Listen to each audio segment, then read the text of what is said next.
Good evening, folks. Welcome to Curveball Convos weekend recap with your boys at Carolina Curveball. Tonight we have a light show. Myself, Kason, hosting you with Braxton and Colby. Boys, we had a lot of fun this weekend, a lot of action on the diamond, a lot of crazy scores, crazy series outcomes. Boys, let's go ahead and get into this. It is crazy, crazy, crazy.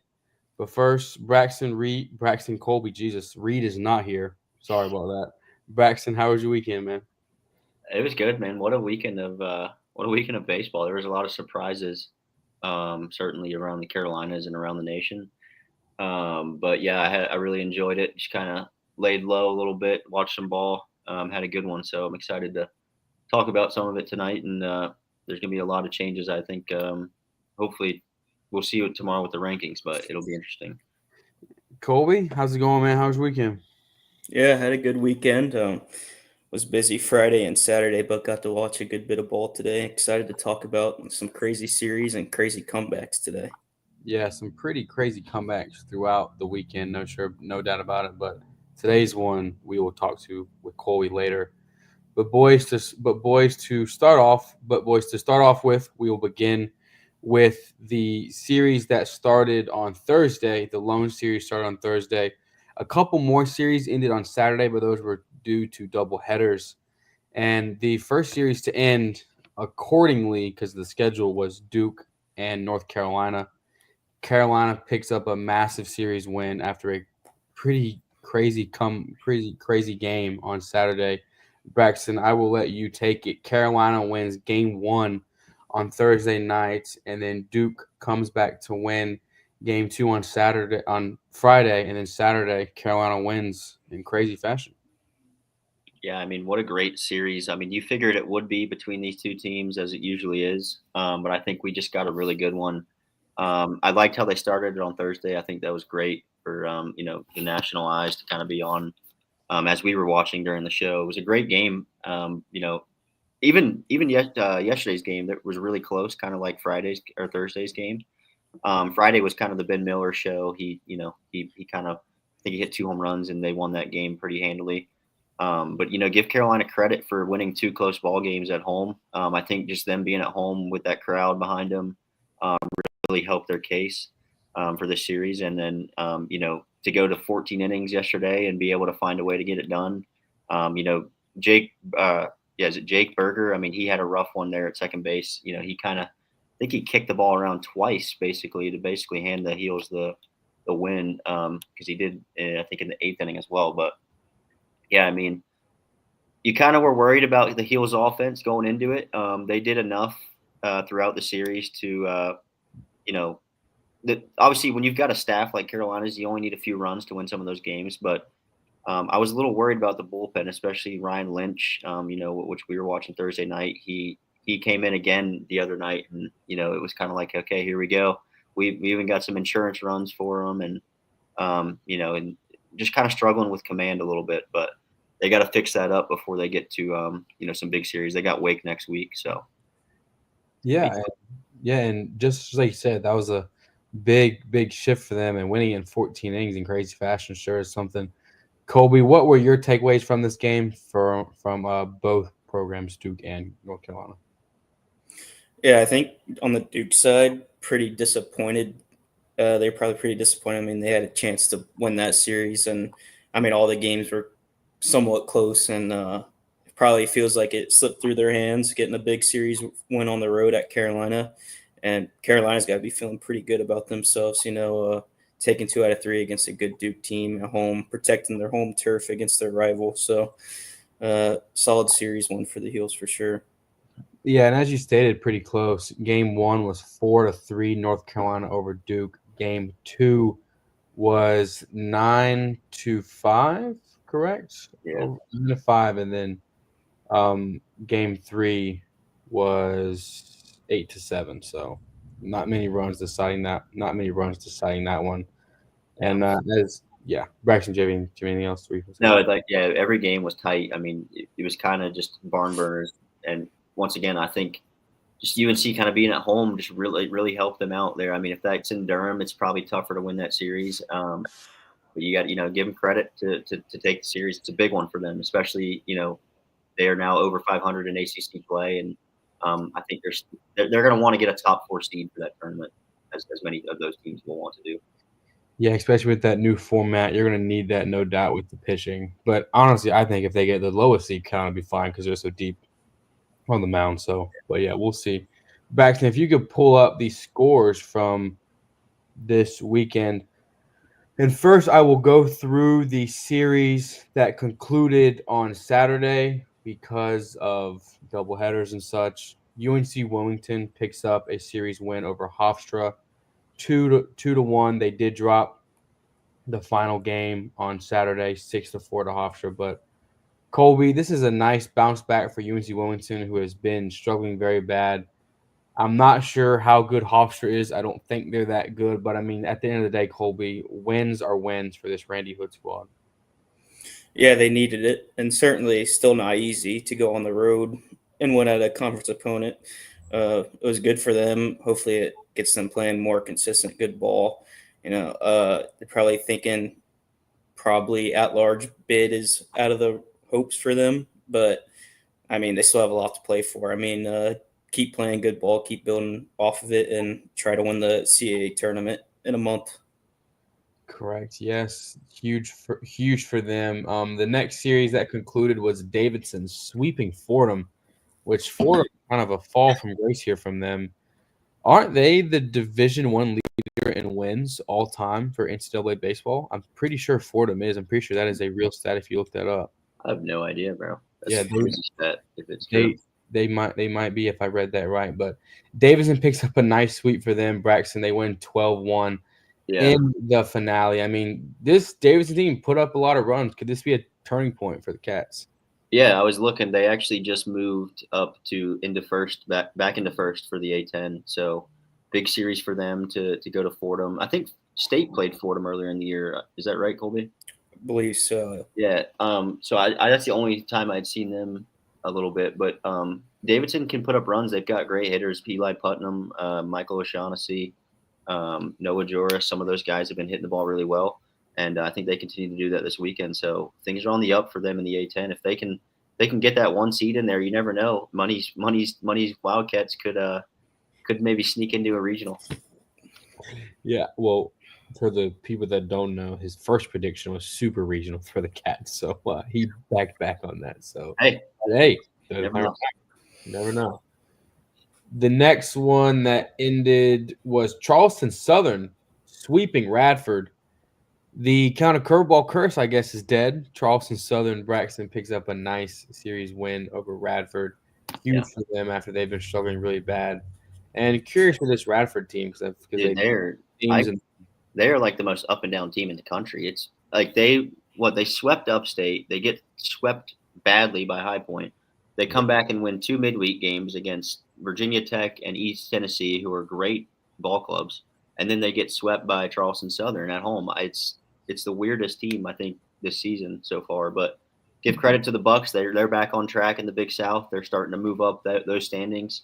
Like I said last week, they're going to want to get into that tournament because they're a team that can make some noise in there, and then they certainly might have an argument to maybe be a bubble team or maybe even in our rankings this week. Yeah, no question about it. Good win for them, 3-0 on the weekend. The next, should they want to stay out of our rankings? Just a question. Should their fans want us to put them in the rankings? Because it seems like they do better. They'll want to be in it. Yeah, that is it, Colby. That is a great point. That's where the Carolina curveball curse originated. But did it originate, or did they do it themselves? Because they did start tagging us in their photos, which we are very grateful for. We thought that was sweet. But as soon as those two things happened, it went all downhill. So hopefully there's some up and up for the program. Right, Colby? Yeah. Go Bucks. Go Bucks. All right, the next series, the last series that ended was UNCG. Massive series win over East Tennessee, Colby. East Tennessee State, they didn't sweep Upstate last week. No, they won 2 out of 3, yeah. 2 out of 3, Colby. But this UNCG squad, huge win for this squad. And I mean, wow, I mean, are they a threat now in the SoCon? Yeah, I'm impressed. Feels like they started the season pretty well, beating Wake and taking Virginia Tech to a rubber match early in the season, and then they faltered a good bit. But yeah, it's impressive. East Tennessee State's a really good team, and were they on the road, I believe, or Yeah, they were. was it They at were. home? They Yeah, were out in Tennessee. They moved yeah, up to second in SoCon with this weekend too, and then yeah. with teams like Wofford and Western moving down, or yeah, some of those bigger guys, they could compete in the SoCon. I think. Oh yeah, they're definitely a solid team. It's they just need to put it all together. They lost state early. That was this midweek, and then they Yeah, respond back, taking 2 out of 3. East Tennessee State's impressive. And what's even more impressive about it are these wins. On Friday night, they lost 17-3 to East yeah. Tennessee State. And then they go on Saturday and win a doubleheader to take the series on Saturday. Just ultra impressive from this group. Braxton, do you have any comments? Or Yeah, I think they were two close ball games too, weren't they? Or yes, one of them. so game 1 was 5-4, game 2 was 3-2. So they Yeah, just scrapped their way and found a way to win these. yeah. I mean, like I said, they're now in second in the SoCon. I believe I don't remember who's in first, but they can compete for that right to go to the tournament. I think they're good enough. It's just going to be an all out battle. Maybe Sanford might be in first actually Yeah, after their yeah. sweep with Yeah, Wofford, we'll but we'll talk get about there. Stanford later. They are going to have to run through them, which are looking like a Yeah. buzzsaw right now. And that is the conclusion of the series. But I'll go ahead and knock this one out because the game was canceled today. Gardner Webb at Western Carolina game was canceled, but Western Carolina won games 1 and 2, so they are 2-0 over Gardner Webb. Big series win for them. And Gardner Webb once again on the struggle bus. Excuse me, not very ideal for them. But we will back to Jay comments on that. No, I mean, yeah, they I think they had an 0-3, 0-4 week, so they're going to be looking to turn around when they get back into Big South play, but not real bright right now for them over there. Yeah, and we will now begin with what you can see on your screen now. Sorry about that. We wanted to recap ones that are not on here because this is Sunday scoreboard. And if you're looking at it, first glance, there are some interesting scores on here, very wild. We will start off with one of the highlight series of the weekend around the country, not only the Carolinas.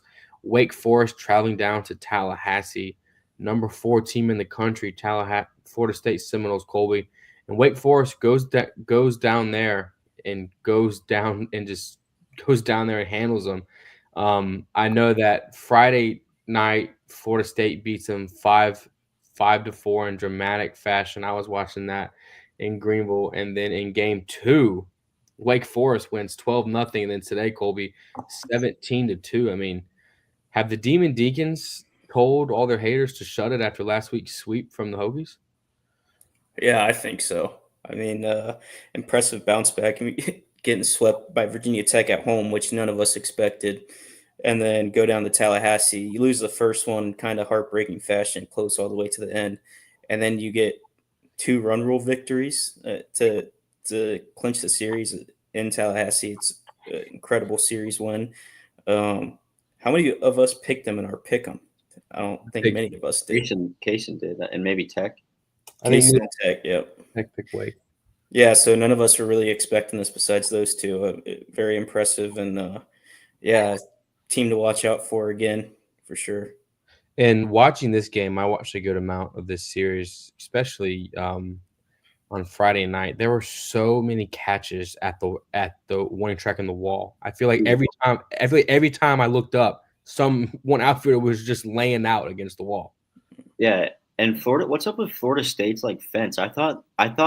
Did you notice like the balls were hitting off of that fence, and I thought those were home runs, but apparently they have to go over that one too because there's like the burgundy wall, and then there's like a fence above it.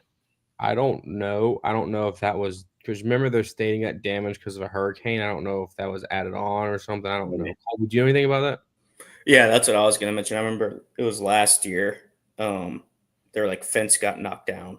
Yeah, That tall one from was it a hurricane or a tornado? I think it was a hurricane. Probably Yeah. hurricane. Yeah. But no, I did want to talk about this series a little bit. Like, I probably should have seen it coming. Honestly, like once Wade got swept, I probably should have been on the train with you, Kason. Like, this is the perfect bounce back spot for them. But honestly, I thought Florida State would just be too much for them. Like Link Jarrett at home, and they got the walk off win in game 1, so I was feeling good about it. But I mean, I watched the game yesterday. I didn't catch any of the other games. I caught a little bit of Friday, but yesterday was really impressive from Wake. I mean, Matt Skinnell, he was leading off for them. He's a Princeton transfer. He was mashing the ball all day. Like, it was impressive to see. And then Dalton Wentz, a freshman for them, he had 2 home runs as well. And then you add that on top of guys like Cade Lewis, Merrick Houston, and then that pitching staff with guys like Lunsford, Morningstar, and Schmolke and all those guys. I mean, this is a team that is people kind of forgot how dangerous they were just because they get swept one time at home. So yeah, this is a very good program, very good team this year, and kind of like you said, Braxton, going into my picks this week, I was like, I don't think Walter's going to let these boys drop 2 big series in a row and going down there. This is a spot where teams like his teams in the past have won, and they definitely did.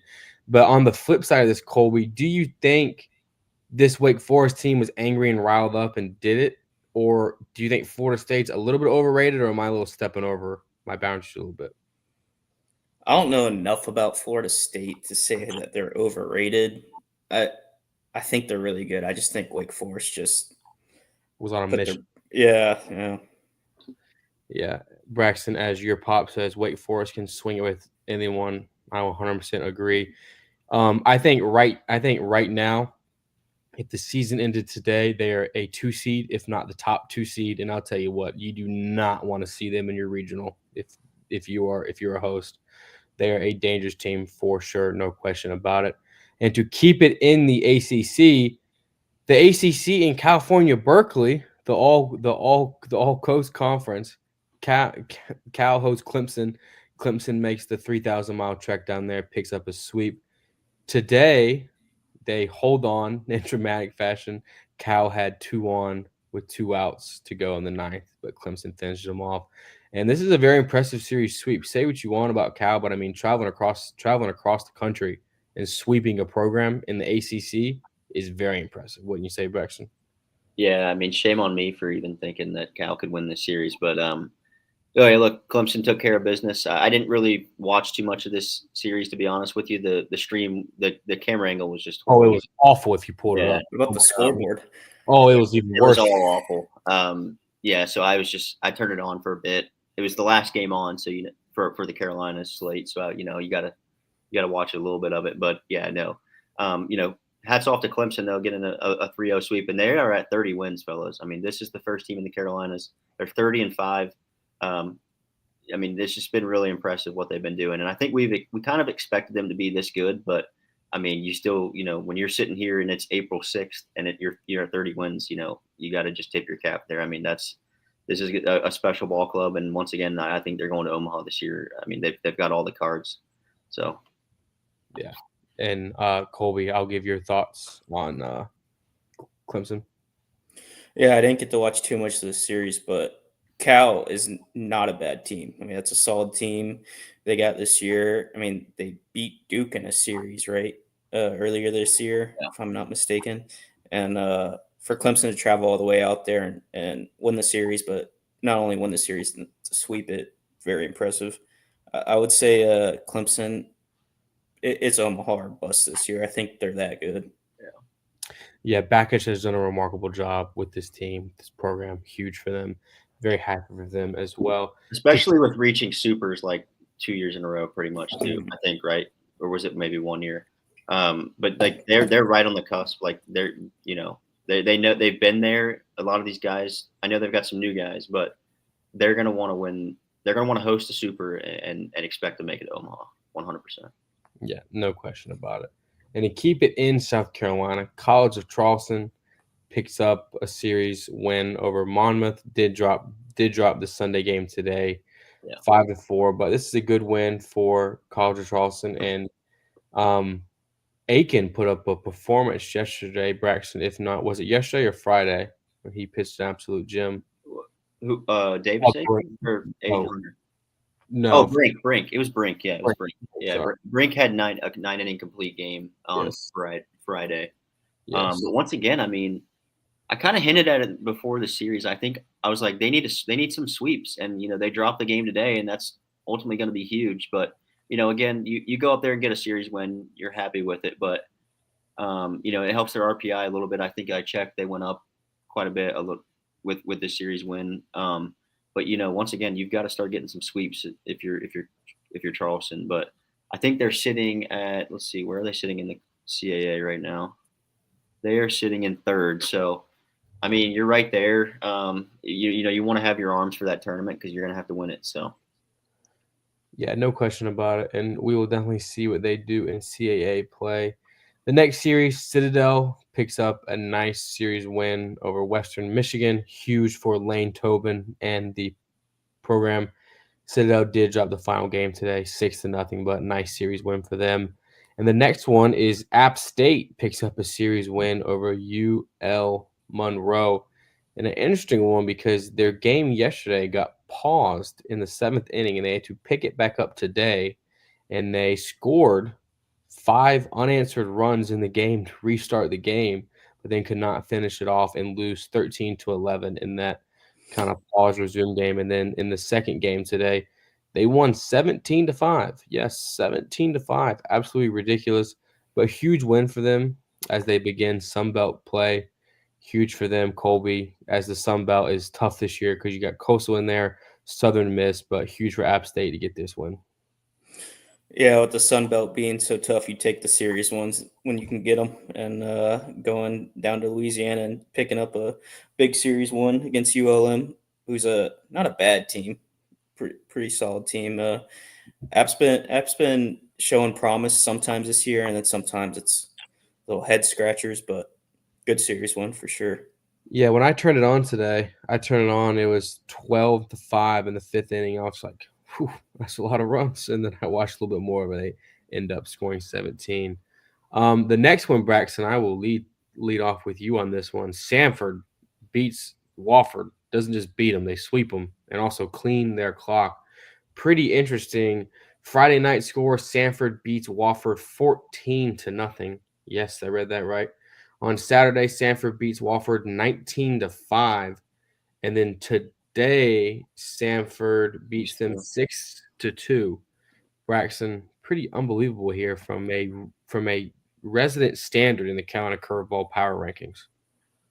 Yeah, absolutely. I mean, I was very shocked to see these scores. I didn't watch any of the series, but I, obviously saw the scores and was, kind of taken back by it because you don't see Wofford lose games. You don't see Wofford lose games like that at all. But shout out to Sanford. This is a good team. I think they've been in some regionals in recent years, if memory serves me correctly. But Wofford falls from second in SoCon down to 7th, which is a tough weekend. But they're certainly good enough to get right back up in the thick of things there. But definitely a bit of a punch in the face for Sanford and Wofford, and they're going to certainly have the edge with that sweep on the road too when it gets down to the tournament play. But I was shocked to see those scores, especially Friday. I was like 14-0. Wow. Yeah. Yeah, when I was putting in scores on Friday night, I saw that score. I was like, excuse me? I looked at it again. I checked both websites to make sure that was right because I was like, holy cow. Yeah. Before I get to Campbell and Northeastern, one of our pick'ems, I'm going to touch on a few comments from Rev Blake. He says, can we talk about brackets? Yeah, LOL. In the Carolina Curveball group, I'm pretty sure he is first, if that is true, correct? I don't know. Is he? I have not looked, Rev Blake. I'm not going to lie, when my bracket was I'll look right now in the afternoon. And Rev Blake also says, when I used to coach in college and you would win a game where you would had a massive lead, you would give up a big number at the end. You knew the next game you were taking it to the chin. Go Appy. Yeah, as he says, I think he was talking about App State. That's a big series win for them for sure, Rev. Braxton? Yeah, he's in first. He has Houston winning it all, but you and Colby are both have Florida, and I think he still is going to win regardless. But I don't know because how isn't the champion probably worth a lot of points? I would assume. Yeah, I'm not sure. I mean, you're in third, Colby, but you're like 100-something points behind Rev. What's the max points for each of them? So Rev's max is 1540. and Colby's max is 14-10. So I think if So Florida wins, it Colby does will come win. down. Yeah. So yeah, because Rev's at 12-20 right now. So if Florida wins, then Colby's our winner. But if Houston wins, then Rev, you'll take it. Well, Rev, heck of a bracket. Good job. I guess your bracket was kind of chalky this year, considering that riding with Houston. Come on, baby. Who kind of paused on here? Who are you guys rooting for in the national championship? I mean, I'll go with Kelvin Sampson, bro. I think he kind of deserves one at this point. He's been coaching a long time. Yeah, I'll ride with Houston. I mean, that game last night was insane. Colby? Yeah, I like Kelvin Sampson too. He's a North Carolina guy. I guess I'll say Florida though, since I guess I'll win the bracket challenge if they win. And Walter Clayton's to me is the most fun player to watch in the country. I mean, some of the shots he hits is incredible. Yeah, no question about it. He is absolutely unbelievable. And I'll say I did pick Florida, but I am going to say I want Houston to win. When Houston came down to East Carolina and East Carolina hosted them when they were the #1 team in the country, that was pretty electric when Minji's was packed. Houston played there. Houston did beat them by 28, but it was still fun. And then after the game, there in post-game media, it was just me and Steven Igo for ECU covering the game that stage. It was just me, Steven Igo, and Kelvin Sampson in a room asking him questions. He was an absolute first-class act. One of my favorite interviews of all time. He was so nice to us. He's from Laurinburg, around that UNC Pembroke area. He played at Pembroke. Yeah, I think he did. Yes, he did. Yes, he's just an amazing person. Being able to talk to him one like that early in my career was amazing. So I will always root for him, no matter what. And I'm so happy for him that he won last night. As Red Blake says, anyone but Duke. Clearly a Tar Heel fan here. All right, boys. Now that we have our basketball talk over, that was crazy last night and crazy this weekend. But this sounds bad, but don't take it this way, people. But I'm glad basketball's coming to an end, so the focus can all be on baseball. I'm basketballed out personally. Me, I'm looking forward to really as college baseball is in full. I think it really will kick into gear once the Masters finishes up next week, and then it's like full go. St. Andrews College, yes, is in Laurinburg. Yes, correct. It's a Division III, I believe. Yes. The next series we're going to discuss, Northeastern picks up a series win over Campbell. This was in the pick'em, as I will go to the pick'em right now and see who picked who. I picked Northeastern along with Reed and Caleb. Campbell was picked by Colby and Braxton. So, boys, why'd y'all pick the Camels? Campbell's done for the pick'ems, man. I can't. They screw me every time. Whatever I pick, just pick the opposite for their series. Colby, tough series win, tough series loss for Campbell here, but Northeastern is a good ball club as they sit first in the CAA, if I'm not mistaken, right, Braxton? Yes. Yes. Yeah, I'm kind of disappointed with Campbell. Obviously, 2 weekends in a row where they beat UNCW and College of Charleston. I thought they were kind of on fire. I thought they were going to win this series. A tough one. Lose the first two. At least they bounce back today to avoid the sweep and get one win for the CAA standings. So not all is lost. They still got a lot to play for. But yeah, I think they should be banned from the pick'em because I think I get them wrong all the time too. Yeah, and they've been on like 5 times. Even though they did win, actually, Braxton, I'm gonna hold you to this right here. Last week they were in the pick'em against College of Charleston, and you picked against them, and they won. That's what I mean. I can't get yeah. Every time they're in the pick'em, I get that series wrong. I can't. So that's why I picked them this week, because I was like, I pick against them every week, and they've been winning series, and then boom, they just maybe you're the curse on Campbell then. Well, yeah. Well, they'll just be telling me to pick against them, like every time they're in it. So I don't know. Yeah, tough week for the Camels as they also went down to Coastal Carolina. They went down to Coastal Carolina this week and lost 15-1. So tough week for the boys down there in Bowie's Creek. The nobodies from nowhere, right, Braxton? Yeah. as we move on to Stetson getting a series sweep over Queens. Stetson did walk them off in back-to-back games. Very, very, very tough scene for Queens. I know I texted you two both separately last night when I was getting the scoreboard together, and I looked and saw it's 0-0 in the 10th inning, Stetson and Queens. I remember I texted Colby first. I was like, Colby, is this real? And then you texted me back, oh my Lord. Yeah, it's next. and then today Queens gets walked off by Stetson again. Just heartbreaking for this program. I do really wish them the best, but they are 4-26, which is honestly pretty incredible. Honestly, kind of sad. They are on a 11-game losing streak. Very, very. It could be more. Might be more actually. I'm just counting the record by week. Yeah. I wish Reed Tobin was here so I could ask him about what's the problem with Queens so he can answer for me, but he's not. You don't know. Then in the next one, Colby, I'll pass to you. Your alma mater is having a heck of a week this week. They pick up a massive series win over Wichita State this weekend, as well as pick up 2 wins in the midweek as well. Yeah, this series it was a good series win, but today it was looking pretty grim. It looked like another one of those series that Charlotte's had some this year where they went on Friday night behind Gillespie, but then lose the final 2 games of the series. It was 1-1 through 7, I believe, and then Charlotte gave up 2 runs in the top of the 8th, and it was kind of like another wasted opportunity when you get the Friday night win. But then Thad Ector came through and tied it, and then Connor Mariniak, I don't know if I'm saying that right, I'm probably butchering it. Mariniak. He's been playing well. 2 RBI double in the bottom of the 8th to give him a 2-run lead, and they hung on in the 9th barely. But yeah, it's a good series win, and they just keep winning. It's impressive what Woodard's doing down there this season. Yes, it's huge for them. They have a massive series coming up for themselves as well as ECU coming up. They face ECU down there in Charlotte. Massive series for both programs as one program is trending up and one is trending down. Going to look forward to that one for sure. I think I know who I'm picking now. I think I know who you're picking too. Yep. He's picking the Pirates. No, he's not. Yeah, I am. No, he's not. The trends. I'm playing the trends.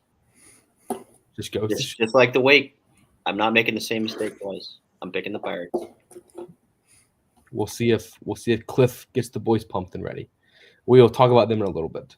The next series, Braxton, Coastal Carolina and Arkansas State. I did watch a good amount of this game today, and as soon as I turned it on, I saw Barthel commit an error and then another one later. I mean, this is going to sound crazy, but I mean, they honestly look like they didn't want to be out there today. I mean, they were just sloppy. They didn't score a run today, and I know that sounds crazy to say, but when you look at these scores, I mean, we've talked about it ad nauseum each show we're on. This pitching staff is unbelievable. They give up 1 run on Friday to win 4-1 against Arkansas State, and then they also won 4-1 on Saturday too. So that's 4. They gave up 4 runs on the weekend. The only problem is the offense only scored 8, but which is very uncommon for this offense because you got 2 All-Americans on there, possibly more All-Americans with how Dooley's been playing. Braxton, kind of uncharacteristic loss today, but granted they did have a good week. Also beat Campbell 15-1, but they just look like they didn't really want to be out there today. To me, in my opinion. Yeah, I mean that's what can happen on Sundays in college baseball, right? Like we see it all the time. You kind of win the series on Saturday, and you've got to come out with the same energy Sunday. Sweeping and not getting swept are kind of 2 of the biggest keys for good teams, right? Like being able to win on Sundays in college baseball is pretty much makes or break seasons sometimes. Like that kind of shows you what kind of team you're dealing with. And I think with Coastal, they're going to be fine. Like you said, their pitching's been really impressive. I got the chance to finally kind of sit down and watch one of their guys go to work. I think it was Fluky. He looked really impressive, man. Like he's got a whippy arm, was up to 95. I was really impressed by what I saw from him.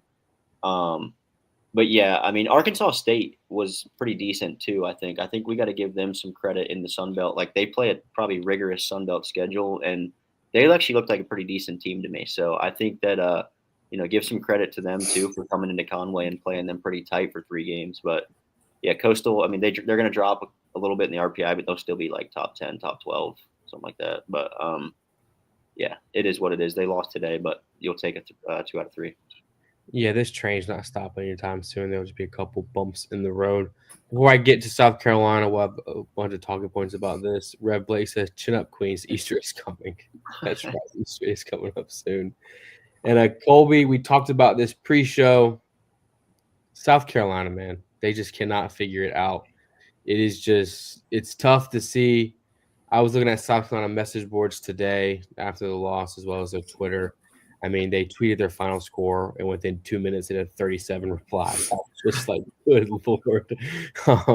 But it is kind of alarming that if they're not picking up wins, and they did face a Mississippi State team that's towards the bottom of the SEC, and they still could not get it done.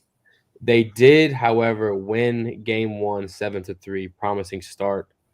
But then game 2, they lost 11-4. And then today it was 0-0 going into the 4th inning. I was like, oh, they maybe can win this. And then South Carolina just unloaded and never looked back. Colby, this Gamecock squad, it's not looking too good for them. Yeah, it's so hard to win the SEC when you get a series like this. I know they're on the road and you take game 1, you have to finish the job. And they didn't. They got killed Saturday, like you just said, right? And then didn't score any runs today. I mean, it's not inspiring at all. I don't think it's going to get any easier. I think we said last year they play A&M next week. Yeah, they play A&M next week, and I think Auburn, Alabama next. I mean, A&M just won at Tennessee, took the series. Maybe they're finally getting back on track too, but it's not getting any easier. And this is a series you have to win when you win Friday night. Yeah, it is absolutely remarkable how hard the SEC is. Braxton, what are your thoughts on this? And how is our friends at Yardcocks going?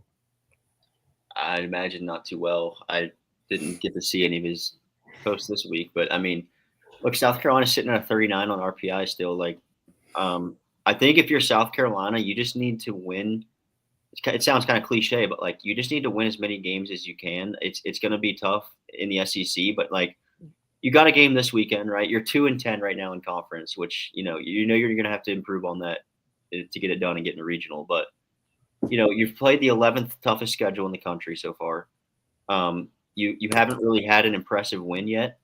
So other than maybe I guess at Mississippi State would probably be your best win right now. If you can just kind of put together a couple weekends, like maybe you take 2 out of 3 next weekend in College Station, you can build on that. It's you've got a Hall of Fame coach and you've got enough talent to win games. So I think that they're not fully dead yet. I know we just kind of talked about pre-show like they're done, but I'm starting to kind of think that they're okay since their RPI is still in the 30s right now. But yeah, it's obviously not been the start you wanted. You didn't imagine yourself being 2-10 at this stage. You probably would have thought more, maybe, at least 6-6 or something along those lines. But it's the SEC, man. It's it is what it is. And guess where they're sitting right now in the standings, Casey? Not last, because I know Missouri has not won a game in the SEC. So nope, right where they were tabbed, 14th. Has Florida won more than one game? I know they were 1-10. I don't know. What did they do this weekend? I would look it up. Well, Florida did. I don't see them on the RPI. Let's see. I could not tell you what Florida did. As your pop says, it just means more in the ACC. It does. SEC. Jeez, it means less in the ACC, actually. Where's Florida got swept by Vanderbilt this weekend? Are they 1-11? Yes. Correct. Oh, they're 37th in the RPI, 1-11, 20-14 overall, 8th strength of schedule.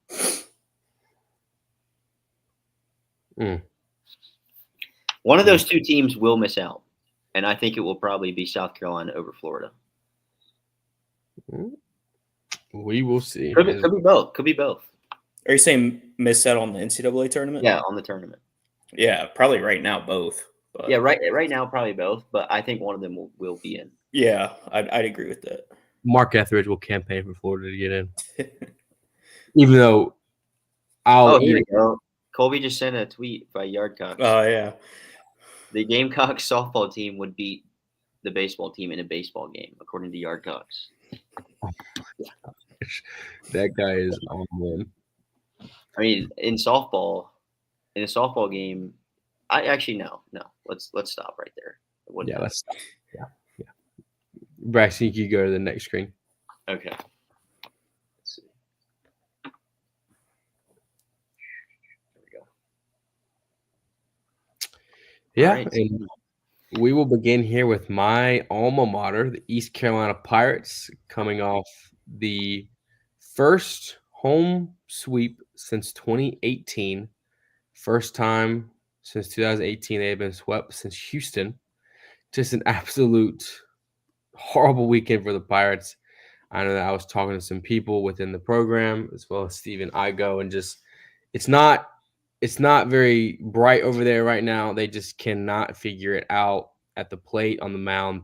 Ethan Norby, their one bright spot on the season, gave up 3 home runs, which led to 6 runs on Friday night. His stuff was not there, and then you question, do you leave them in? Do you pull them? And they pulled them, and then the bats just could not get it figured out on Friday night.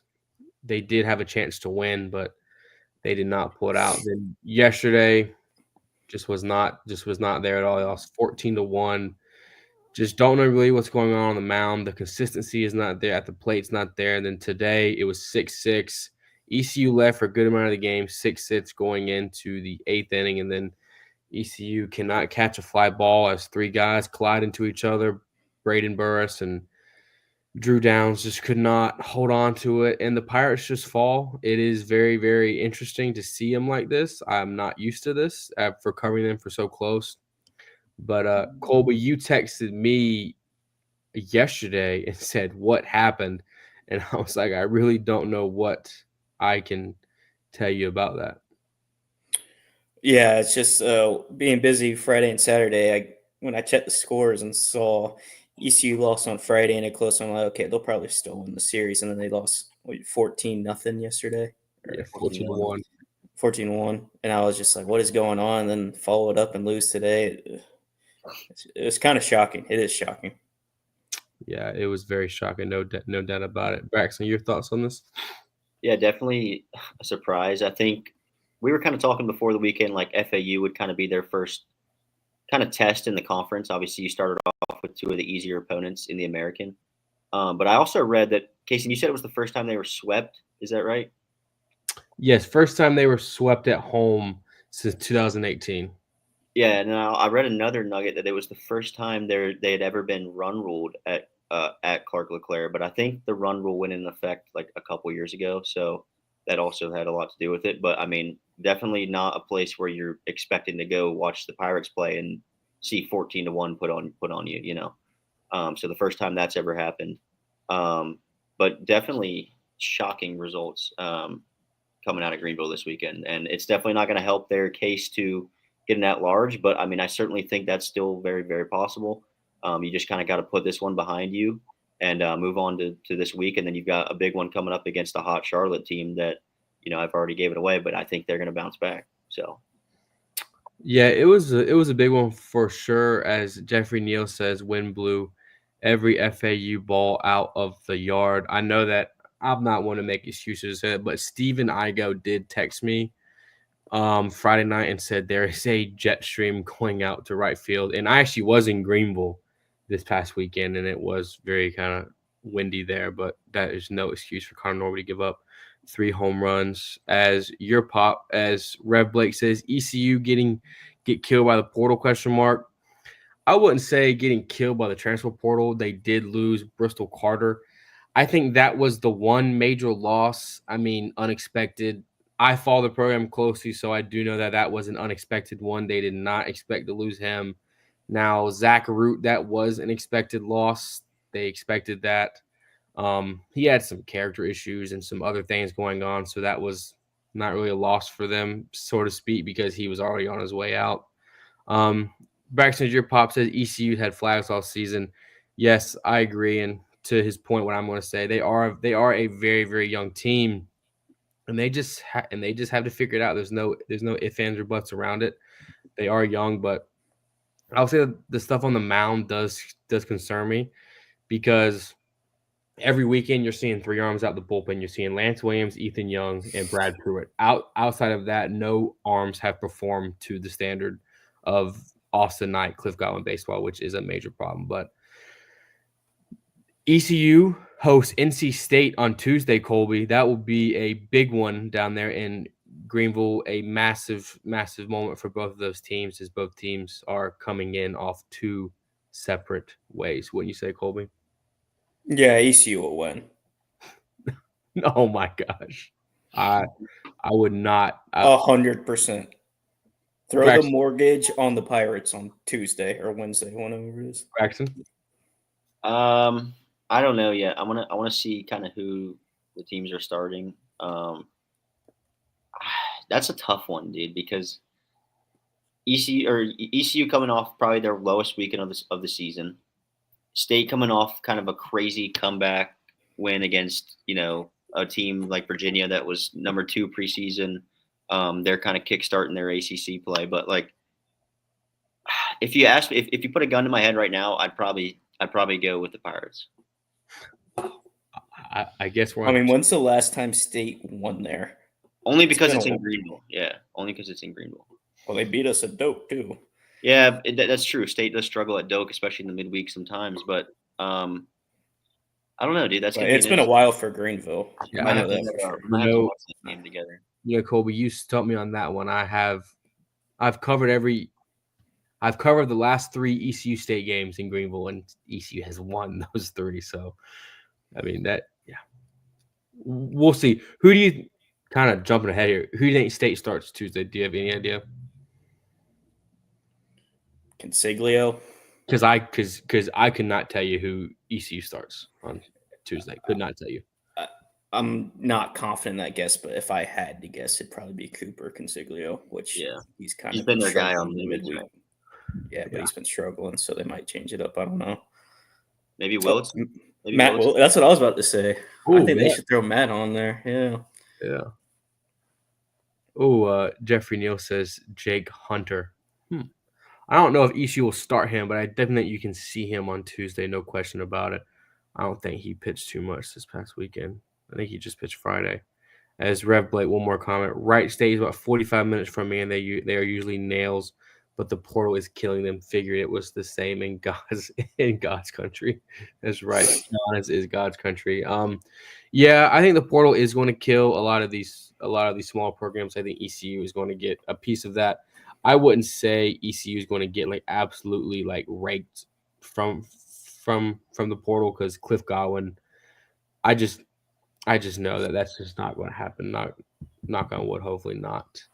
As we'll get into more midweek discussion later, but we'll finish up some of these series here. Elon loses the series 2-1 to William & Mary, even though they do pick up a nice win today. 10-0 over William & Mary. Good win for this Elon squad that has looked pretty lifeless as of late. Kind of harsh to say, but not playing well. Good win for them today, even though they don't get swept. Braxton, I will then pass it to you. USC Upstate with a massive series win over High Point. If I am not mistaken, sir, you were the lone rider this week in the pick'em with Upstate. Braxton, do we not know what we're doing here? No, look, I'm going to ride the Upstate regardless, okay, for one. But for two, I knew we could win the series, okay? High Point's a very talented team. They're probably the talk of the mid majors around the Carolinas right now. Them and Coastal, which we went through that last show. But I knew that Upstate would want to win the series. Amp Phillips was phenomenal on ESPNU Saturday night. He had 11 strikeouts. He could be a potential pitcher of the week. Their arms have definitely looked significantly better, which is very encouraging because we know Upstate's going to hit. Right? They've always been a hitting team, a good ball club. Offensively, and they did that all weekend. Johnny Sweeney, he's been continuing his hot bat. It's been unreal to see what he's been doing. I mean, the national media is starting to talk about him. Being Coach Kane Sweeney's brother and that cool story. But I mean, for them to go into High Point and sweep just kind of puts a.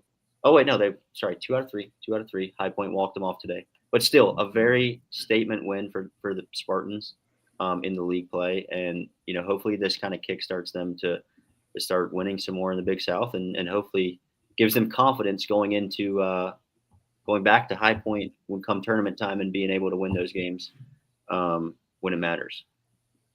Yeah, it was very cool to have that on during the Final Four. It was kind of cool going from the Final Four, flipping on cable network here at my parents' house, watching the USC Upstate game on ESPNU, and then flipping over to watch the Final Four. It was kind of cool to be able to do that. Pretty neat there. Colby, good win for this High Point squad, and High Point Panthers down there, and the Rockets are kind of struggling right now, but they did get a walk-off today. Yeah, it was a good bounce back win today. I mean, today's game could have gone either way. Obviously, with the walk off, I mean, Upstate could have, and they probably might have should have swept this series, losing today. But yeah, it's impressive series win for Upstate for sure, going on the road, and because High Point was 6-0 in the Big South before this weekend, I believe. So impressive. I forgot what was it. The Big South, if I'm not mistaken, only the top 4 teams make the tournament, right? If they didn't, so what's the standings looking like right now? So one seed still High Point. The 2 seed is Presbyterian, and Upstate actually dropped from 3 to 4 because of that loss today, and Winthrop bumped up to 3. So right now it would be High Point versus Upstate and Presbyterian versus Winthrop as the 2 matchups, and they would just basically play a mini regional there in High Point. So where's Charleston Southern at? Are they just on the outside? Charleston Southern was last before this weekend, but they are now 7th. So they've got some work Still to do. got a lot of work to do. Gardner Webb is 5th right now, okay, despite them being struggling lately. So, I mean, that's going to be a tight battle with only 4 teams making it. It's a real tough test. Yeah, it's going to be an interesting one for sure. And before we move on to the next game, I do want to say huge bounce back for Upstate after a 2-loss midweek, dropping 2 games in midweek, and also High Point. High Point's 1-3 on the weekend. Tough week for High Point this week. They did drop a game to Wake Forest, 13-1, and then lost the series this weekend. So tough weekend for the Panthers, but they will bounce back. They have the offense to do it. I will say, as soon as I turned on the game today, Tony Durslak double. I was like, what do you know? The next series is A&T loses to Stony Brook. What I will say, though, when I was putting in scores Friday night, A&T did beat Stony Brook 11-9 on Friday. I was like, Aggies, way to set the tone. Yeah. And they drop it. Braxton, you have something to say? No, I was actually pretty impressed with the Stony Brook team when they came down to Chapel Hill. They weren't too bad. And they travel well down here, so I figured they had a lot of guys out there in Greensboro too, band-wise. But, I didn't obviously watch any of this series, but A&T did get the win on Friday, like you said, Kason. So if they can just kind of keep clawing and maybe winning some games in the CAA, get into that tournament, you never know. I mean, it's baseball. Anything could happen. But certainly, Stony Brook comes down here and gets a win as we probably expected.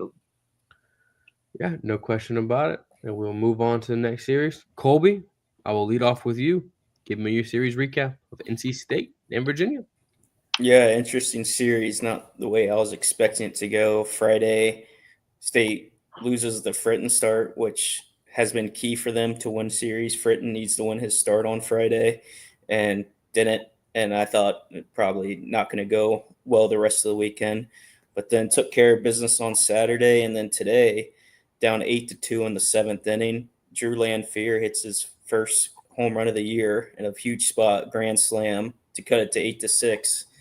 And State kept him at 8 till the bottom of the 9th. And the Virginia closer got 2 quick strikeouts, so no runners on, 2 outs, 1 out away from losing the series. And then Drew Lanphier comes up again and extends the game with a single, a walk, and then Josh Hogue 3-run walk-off bomb to win the series. It was a crazy game, crazy ending, crazy comeback. Yeah, it was absolutely insane. I watched this today. Me and Colby were texting about it. When I turned it on, I saw the Grand Slam. As soon as it turned on, I was like, "Oh wow!" I saw they were down 8-2. I saw it. I was like, "Holy smokes!" And then I kind of left it on. Then when I saw Virginia bring in their closure and saw those numbers, I was like, "Oh boy!"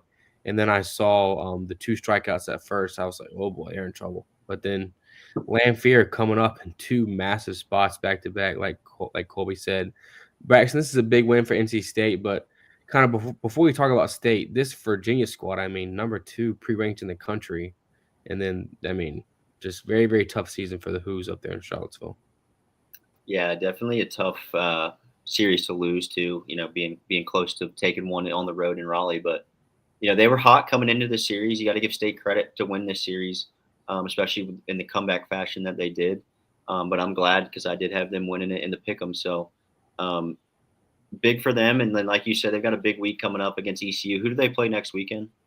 Louisville. So another big series. Is that at home? Yep. Okay, yeah. So that's a big week for the Pack. But for them to kind of beat Virginia this week, I know they lost Friday. So like you were talking about, Colby, and I had kind of hit on that as well in recent weeks. Like that Fritton start, I think, is big for them to win those games, especially in a series like this. But to see them lose that game and still win the series is definitely really encouraging if you're a Pack fan right now, because that means the offense is definitely going to be able to carry its load and hopefully hit down the stretch, especially come May when they need to. So impressive win for State, and that walk off was sick. So. Yeah, it sure was something. I was watching that. Me and Colby texted me as soon as it happened. We texted the same text. OMG, because when the ball came off the bat, me and Colby were texting about it. I didn't think it was that deep, personally, me. But Colby, you did. I thought it was deep, but I was unsure if it was deep enough. And then the way the left fielder was kind of backtracking it, kind of playing tiptoe on the warning track in the wall, I'm like, I think he's about to catch it at the wall, but just got over. It was incredible. Yeah, it was just over. I know that off the sound of the bat, I did not think it was gone. But then when it started sailing, I was like, "Holy cow, this is huge." The next series, that was a massive series for NC State. The next series we want to talk about is Presbyterian picking up series win over Longwood. Could not pick up the sweep today, but Braxton, with this win, they moved to what, third in the conference, you said, or second? Second, yeah, second. Second. So big win for them over Longwood. We'll keep it in the Big South. Braxton, as Winthrop picks up the series win. Could not pick up the sweep today. Yeah. Over Asheville, but then again, first year at Winthrop for Coach McGuire, he's got him in good position in the Big South. Yeah, he'll definitely want to be playing in that tournament, and so will Asheville. So, but then again, Asheville's been struggling as of late. I don't expect them to make the tournament at this point. They're kind of a young team, I think. But Winthrop definitely would have liked to sweep. I think they'll be kicking themselves a little bit for losing today, but that's Big South baseball, and that's a big win for Asheville. They can build off of that maybe, but I expect Winthrop to be there in the tournament. I think the 4 teams that are there right now, if you had me predict the tournament, I think it will end with those 4 teams. Maybe the seedings will kind of flip around a little bit, but Charleston Southern is a team that I think will have something to say, but I think they might just miss out. If you had to make me pick right now, I think it would be the 4 that we said earlier: Winthrop, Upstate, High Point, PC. And I'm going to double check and make sure that the format is still that way, because I was kind of hoping they changed it, because I think it's a brutal format. Yeah. I mean, it really puts emphasis on these games, like both Presbyterian and Winthrop going for the series sweep today. Like, they're so crucial to try to get the series sweep, and it's also crucial for that other team just pick up one to try to keep their head above the water to try to make the tournament. I may have to text some people to figure this out and make sure it's I don't know what I'm going to find, but I'm assuming it would be the same. I didn't hear about any changes. Yeah, it's absolutely bizarre, just as Colby said. I mean, you shouldn't have 4 teams in your conference tournament. I don't care what conference you are in. I think it's kind of ridiculous. I mean, especially baseball. Yes, correct. I do like kind of the regional aspect of the 4 teams, But what I think that many conferences should do, and there is one conference that's doing this. I can't remember. It's whatever conference McNeese is in. Is it the Southland? Is that South. it? I think that's the one that's doing it. But they are doing like 2 14 regionals. So basically, like, I don't know how the seeding works, but there's basically eight teams that make it, and then they play like a super regional, basically. So you get like 2 weeks of a conference tournament. So you get the 2 regionals, and then a super regional week. The winner wins the conference. I actually found the format for Big South, and it did change. It's So not we got the top 4; it's the Okay. top 6 this year. Okay, sweet. Wow. So that changes a lot. So that What- means Southern would still be missing out right now, but I think they'll definitely be in now that you say that. Send the link. Oh, Dylan just said it changed. Oh, Colby just sent me the link. Wow, let's go. That's huge. It's really good. Yeah, so the one plays the 4, and then, or no, the one plays the winner of 4 and 5, right? Yep. Then 2 seed 3 plays and 6. winner of 3-6. Makes Double sense. elimination. All right, so that changes a lot of things then for the Big South. Yeah, boys, I cannot wait till conference tournament time. We're still a good amount of days away, but I'm glad we're getting to talks of that because I'm glad we got that figured out because that sure is Do interesting. we want to hint at the what we got coming out this week, Kason? You can, Braxton. Well, we hope Tobin does his I'm going to help him out with it, but we're going to try to do some Field of 64 stuff. I think he was saying like every Wednesday or every other Wednesday for April, and then when we roll into May, we'll do like every Wednesday or something of a new Field of 64. He claims that he got all 16 host sites right a couple was years right. ago when he did it. So I was with him when he did in Greenville. He was 16 for 16. we're gonna see how accurate he can be this year. He'll have some help from, I guess, me, you, and Colby as well if we want to give our insight. But I'll kind of let it be his thing, and hopefully we can get some good engagement from that, and maybe make a cool graphic from it. So Yeah, I think just emphasis. This is a trial thing. Like I want to live and die by our Field of 64. I think Reed and all of us live and die by do any a good Field of job. 64. Yeah, I think we'll do a good job, but should be fun. I'm interested to see how we break down the metrics and stuff. Should be fun. Yeah, and Colby, I'm glad you mentioned that because I like to make a statement for the rest of the country when what's it called when baseball puts out their Field of 64. It's kind of bizarre how people treat that like that's their actual destination that they're going when they do. Go ahead. It never is. Like none of the predictions are like where you end up. Almost never. It is bizarre, but I will say in their last one they did, I would love for that Conway Regional, Coastal, Wake, ECU, High Point.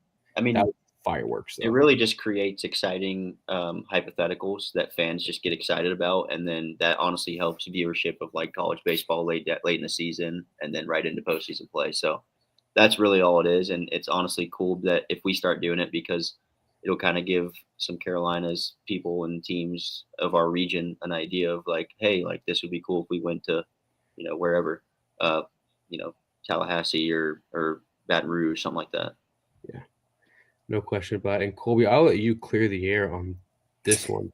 Did you say 49ers or Wolfpack? Wolfpack. Also, non-gambling advice. Do not listen to me. Wait. Are you going to pick Charlotte for the pick'em next week? Oh, who's picking the pick'ems this week? Is it back to me, I guess? Should we decide right now? Sure. Whoever comments first, pick one of our names to pick the pick'em. Whoever comments first with the name picks the pick'em. Speaking of the pick'em, this will be the last thing we'll do, decide the pick'em as well as talk about the pick'em standings. Colby tallied them up for us. This week, the 2 best records were myself and Braxton. We're 3-2 on the week. Everyone else was 2-3, so that moves everyone a little bit. Reed Tobin has the lead at 25-13. Braxton Matt coming in second with 24 and 14. Braxton 23 and 15. Myself 21 and 17. Colby at 19 and 19, sitting at 500. And then the technician bringing up the rear at 17 and 21. And Caleb this week was 2 and 3 on the week. His lone wins were Carolina and Northeastern. I know that he was very hesitant on his pick for the Florida State Wake Forest series. I know he talked about that a good amount. And but State one, I think he wanted to switch too. He was talking about. Yeah, I think- after Friday, he looked pretty good. I think all of his teams except State might have won Friday, or except for Upstate, obviously. But yeah, boys. I mean, I'm really liking this pick'em. Everyone's doing just fine except the technician. Colby, you're 500, so which means you're good. Perfectly average. Perfectly average. Well, all right, boys. This was very, very fun. We're going to hopefully have another great guest on Thursday for all of you guys and us. It's going to be a lot of fun show. But once again, folks, thanks for listening. Thanks for watching. If you're watching, thanks for listening. If you're listening on Spotify, be sure to follow us on X or Twitter, whichever you want to call it, Instagram at Carolina Curve BB. Follow us on Spotify. Subscribe to our YouTube, like, comment. Please do all of those things. Also, join our Discord. Tons of content on there for your selected programs that you follow. Once again, folks, thank you so much.